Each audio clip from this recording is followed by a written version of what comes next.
നമുക്കിന്ന് കസിൻസ് എല്ലാവർക്കും കൂടെ ഒന്ന് നാട് ചുറ്റാൻ പോയാലോ? കൊടകര കൊപ്രകളത്താട്ടോ ശരിക്കും ഞങ്ങളുടെ നാട്. പൂജ ഹോളിഡേയ്സിന് എൻ്റെ ഹസ്ബൻഡ് അഖിലിൻ്റെ കസിൻസൊക്കെ വന്നിട്ടുണ്ടായിരുന്നു. അഖിലിൻ്റെ അമ്മയ്ക്ക് 2 അനിയന്മാരുണ്ട്. അപ്പോൾ ആ അനിയന്മാരും അവരുടെ വൈഫും അവരുടെ കുട്ടികളും പിന്നെ അച്ഛൻ്റെ ചേട്ടൻ്റെ മക്കളും അവരുടെ കുട്ടികളും ഒക്കെ ഉണ്ടായിരുന്നു. അങ്ങനെ എല്ലാവരും കൂടി സമയം കിട്ടിയപ്പോൾ വിശദമായിട്ട് എന്നെ ഒന്ന് കൊപ്രക്കളം കണ്ടേക്കാമെന്ന് വിചാരിച്ചു.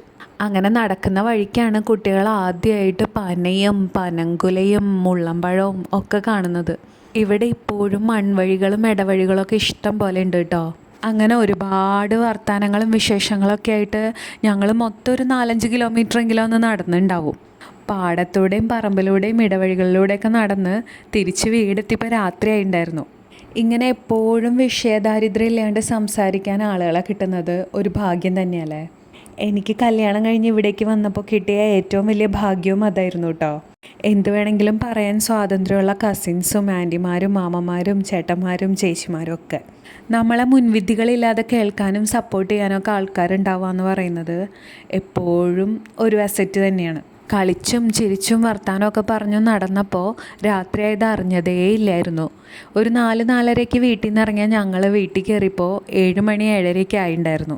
അങ്ങനെ രാത്രിയായപ്പോൾ ഞങ്ങളുടെ കഥ പറച്ചിൽ പ്രേതകഥകളായിട്ടുണ്ടായിരുന്നു കേട്ടോ. കുട്ടികൾക്കും വലിയ ഇഷ്ടമായി നടത്താം.